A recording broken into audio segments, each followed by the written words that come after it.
Alhamdulillahi Rabbil Alamin.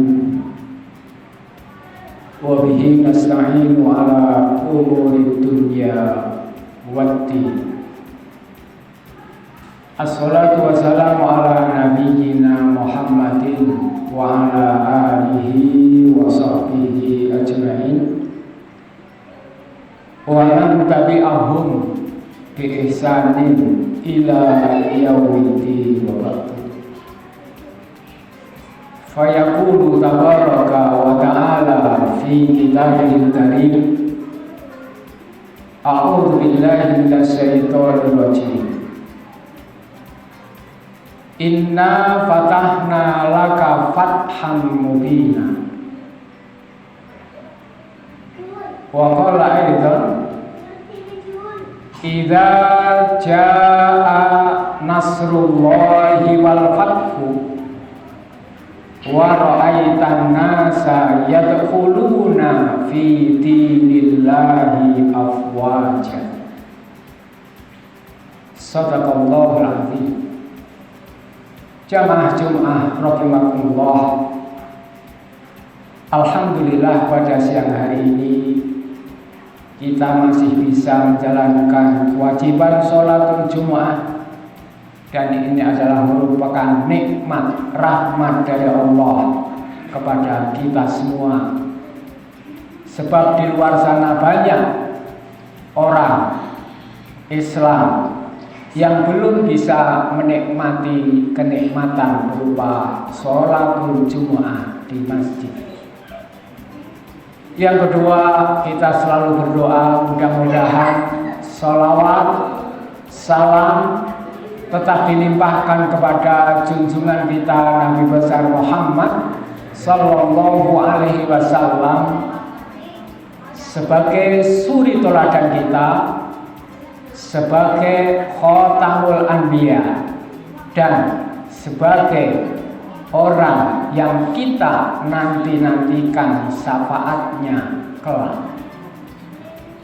Sebagai khotib berwasiat kepada pribadi dan jamaah, marilah di siang hari ini dalam suasana kemerdekaan kita tetap berupaya untuk menjadi hamba Allah yang muttaqin dengan cara meningkatkan ketakwaan. Di antaranya adalah menjalankan perintah-perintah Allah, meninggalkan hal-hal yang dilarang oleh Allah Subhanahu wa ta'ala.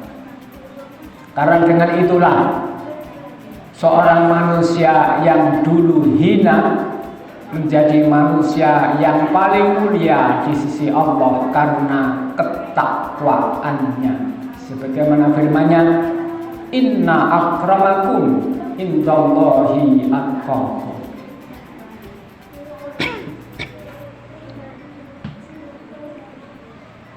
Jamaah rahimakumullah, hari-hari ini bangsa kita sedang berpesta menikmati sebuah kemerdekaan yang diberikan oleh Allah kepada bangsa Indonesia, dan khususnya adalah warga-warga di setiap tempat, dari sisi terkecil, RT, kelurahan, dan lain-lainnya. Itu semua adalah dalam rangka untuk mensyukuri kenikmatan kemerdekaan yang diberikan oleh Allah.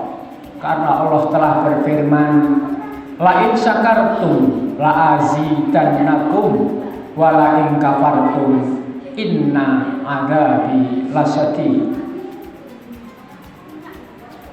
Ketika Allah memberikan kemerdekaan kepada bangsa Indonesia, kemudian bangsa Indonesia mensyukuri kemerdekaan itu digunakan dengan baik, syukur yang paling bagus dalam mensyukuri kemerdekaan adalah kembali kepada Allah. Kita beribadah kepada Allah secara merdeka. Tidak ada orang yang memukuli kita ketika kita beribadah kepada Allah, sebagaimana yang terjadi nanti pada masa Rasulullah SAW di awal-awal dakwahnya. Syukur yang perlu dilakukan oleh bangsa Indonesia adalah mengesahkan Allah. Apapun caranya, apapun bentuknya, kita tidak perlu berkeras-keras ketika mendapatkan saudara kita berbeda di dalam mengekspresikan ibadah kepada Allah, selama praktek ibadah itu sesuai dengan tuntunan dari Rasulullah Shallallahu Alaihi Wasallam. Sehingga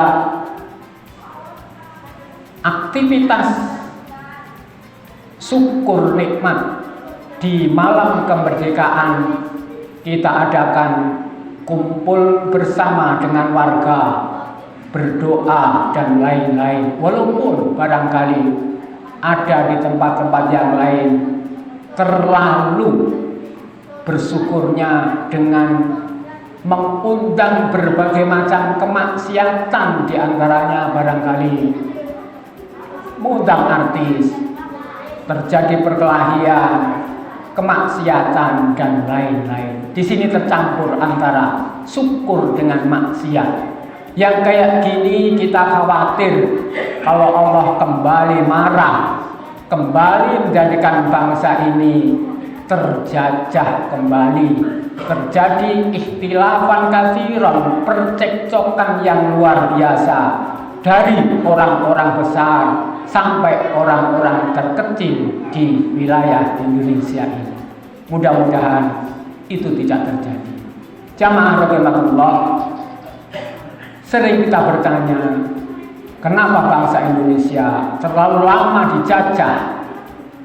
Khibrah, pengalaman yang pernah kita baca adalah bahwa bangsa kita ketika mau merdeka melawan penjajah tidak bersatu, ada centang perenang, bahkan ada bangsa kita sendiri menjadi tangan-tangan penjajah, bahkan bangsa kita sendiri menyiksa, membunuh saudaranya sendiri. Sehingga wajar kalau seperti ini terjadi, penjajahan itu terjadi di negeri kita bertahun-tahun, bahkan ratusan tahun. Ini pelajaran yang bisa kita ambil, bahwa persatuan di dalam melawan kezaliman sangat-sangat diperlukan. Sehingga persisihan apapun sebabnya itu biasanya akan melemahkan kita sendiri. Jamaah rahimakumullah, kalau kita bandingkan kemerdekaan Republik Indonesia dari penjajahan dengan kemerdekaan yang pernah dilakukan oleh Rasulullah ketika memerdekakan kota Makkah, jauh berbeda. Kalau kita lihat sejarah,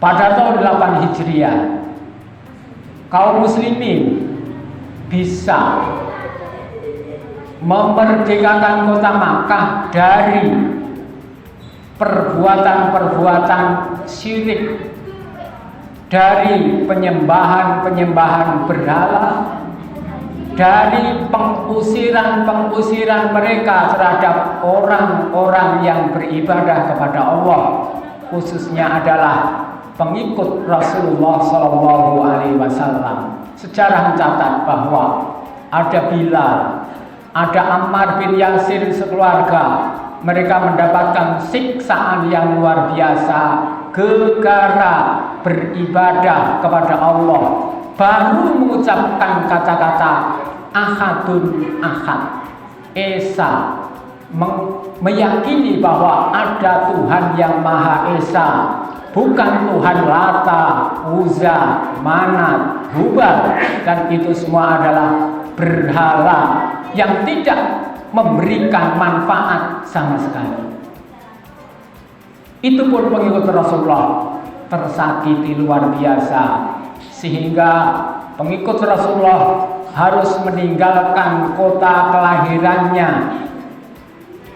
Dari Makkah Al-Mukarramah ke Madinah Al-Munawwarah yang jaraknya sekitar 600 km ditempuh dengan perjalanan yang susah payah, melewati berbagai macam lahan tandus, kering, panas yang luar biasa. Itu semuanya ditempuh gegara ingin menjadi hamba Allah yang baik, menjadi hamba Allah yang beribadah kepada Allah, meninggalkan kota kelahiran, meninggalkan harta dan lain-lainnya.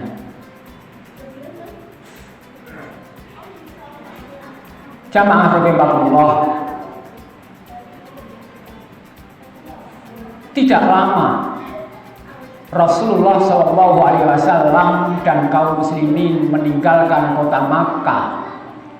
Kalau dihitung meninggalkan kota Makkah pada tahun 1 Hijriah, maka pada tahun 8 Hijriah berarti hanya butuh waktu 8 tahun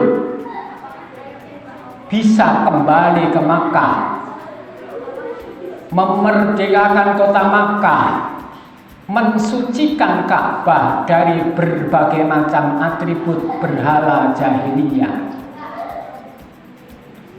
Kenapa terjadi? Ada peristiwa penting. Yang pertama adalah ketika usai hijrah, kaum muslimin mengalami perang pertama, perang Badar, dimenangkan kaum muslimin. Tahun ketiga perang Uhud, hampir sama, kaum muslimin kalah, kaum muslimin mundur. Terjadi perang Ahzab, pasukan yang tidak imbang, kaum muslimin hanya sekitar 4.000, sementara orang-orang lain, kaum musyrikin yang bersekutu dengan qabail, kabilah-kabilah Arab, jumlah mereka 10.000. Perbandingan yang jauh. Tetapi Allah beri takdir yang unik, bahwa yang 10.000 tadi tunggang langgang. Bahkan Banu Quraidah, kaum Yahudi yang tadinya pro dengan 10.000 harus dipenggal lehernya karena berkhianat. Kondisi ini membuat mata manusia Jazirah Arab terperangah. Begitu hebat kekuatan kaum muslimin. Maka Rasulullah pada tahun berikutnya, pada tahun 6 Hijriah, karena merasa di atas angin, membawa kaum muslimin untuk melaksanakan umrah. Sudah sampai di Hudaybiyah, tinggal 13 km, dihadang oleh kaum musyrikin, tidak boleh masuk. Rasul pun mengutus utusan sahabat Utsman untuk izin. Ketika berangkat ditunggu sampai sore nggak ada, sampai malam nggak ada kembali, sampai besok nggak ada kembali. Bahkan ada isu sahabat Utsman dibunuh. Maka Rasulullah dan kaum muslimin berbaiat. Isi baiatnya adalah teguh menghadapi peristiwa ini, apapun yang akan terjadi. Baiat inilah yang membuat orang-orang musyrikin Makkah gusar, takut, sehingga mereka mengutus kepada Rasulullah untuk mengadakan perundingan. Terjadilah perundingan. Perundingan itu menghasilkan poin-poin yang sangat penting. Walaupun tampaknya kalau di atas kertas putih perjanjian itu merugikan kaum muslimin. Isi perjanjian itu yang pertama adalah sepakat kedua belah pihak gencatan senjata 10 tahun. Yang kedua, siapapun dari kabilah Arab bebas bergabung kepada kaum musyrikin Makkah atau kaum muslimin Madinah. Dan di situ ada kabilah Khuza'ah hidup di Makkah, pilih bergabung kepada kubu kaum muslimin yang ada di Madinah. Kemudian ada kabilah Banu Bakr yang ganas, pemberani, bergabung dengan kelompok Quraisy musyrikin Makkah. Inilah cikal bakal yang akan menyegerakan kemerdekaan kota Makkah. Yang ketiga isinya adalah sejak hari ini tidak boleh ada orang lari, baik dari orang musyrikin yang lari ke Madinah beragama Islam wajib dikembalikan. Begitu juga kalau ada kaum muslimin yang bosan menjadi orang muslim kemudian lari ke Makkah menjadi musyrik, tidak dikembalikan. Poin ini membuat sahabat Umar marah, langsung menuju pada Rasul sambil agak sombong. Umar pun berkata, "A'anta Rasulullah? Bukankah engkau masih menjadi Rasulullah ya Rasul? Kenapa isi perjanjian kayak gini diterima? Bukankah lebih mulia kalau kita hunus pedang, kita perangi mereka?" Rasul pun terdiam. Umar nggak mengerti hikmah dari perjanjian ini. Kemudian yang terakhir dari isi perjanjian itu, tapi yang terpenting adalah nomor satu, gencatan senjata. Yang kedua, bebas berkabung, sehingga melahirkan ada Banu Khuza'ah dan Banu Bakr yang nanti menjadi cikal bakal kemerdekaan kota Makkah. Kemudian Rasul kembali pulang. Sebelum masuk kota Madinah, Rasul pun dituruni oleh Allah sebuah wahyu surat Al-Fatah tadi yang saya baca. Ayat pertama, A'udzubillahi minasyaitonirrajim. Inna fatahna laka fathan mubina. Sesungguhnya aku telah membukakan kepadamu wahai Nabi Muhammad dengan kemerdekaan gilang gemilang untuk kota Makkah. Seluruh para sahabat tidak bisa memahami ayat ini. Ayat ini seakan-akan justru nyinyir terhadap apa yang dilakukan oleh kaum muslimin. Mau umroh saja tidak mampu, kok dikatakan kemerdekaan. Maka Rasulullah memberi isyarat bahwa yang dimaksud kemerdekaan di sini tadi adalah isi perjanjian Hudaybiyah tadi. Karena tidak lama Rasul tahu akan terjadi kemerdekaan dengan berbagai macam sebab. Masuk Makkah, masuk Madinah, kemudian pada tahun 7 Hijriah Rasulullah membantu kabilah-kabilah yang ada di Khaybar, sekitar 200 km dari arah Madinah ke barat. Khaybar itu adalah kerajaan Yahudi yang kuat di atas bukit. Rasulullah menyerang, tetapi baru bisa menang setelah beberapa hari. Hari pertama kalah, kedua kalah, ketiga kalah. Pada hari keempat Rasulullah menunjuk sahabat Ali sebagai komandan. Maka jatuhlah kerajaan Yahudi yang ada di Khaybar. Ketika jatuh, Rasulullah pun menikahi putri kerajaan. Dari peristiwa ini, kerajaan Khaybar takluk. Kemudian kabilah-kabilah yang ada di Jazirah Arab semuanya berpikir, kalau saja pasukan Muhammad itu datang ke kita, menyerang kita, habislah. Karena Khaybar yang kuat saja kalah. Maka kabilah-kabilah seluruh Jazirah mengirimkan utusan, kami bergabung kepada engkau ya Rasulullah. Disinilah pasukan Rasulullah yang biasanya terbanyak 4.000 kali ini menjadi puluhan ribu. Ketika pasukan Rasulullah menjadi puluhan ribu ini, orang Arab usil, orang Arab yang pro pro musyrikin usir. Pertama-tama adalah Banu Bakr yang sombong. Mereka menyerang Banu Khuza'ah yang pro kepada Rasulullah. Maka peristiwa ini seakan-akan merobek perjanjian Hudaybiyah yang damai 10 tahun, baru berjalan 2 tahun sudah mereka robek. Otomatis kalau begini terjadi, Rasulullah dengan 10.000 pasukan melabrak Makkah habis. Tapi Rasulullah dengan cerdik, Rasulullah memerdekakan kota Makkah dengan cara yang unik, tidak mau terjadi pertumpahan darah.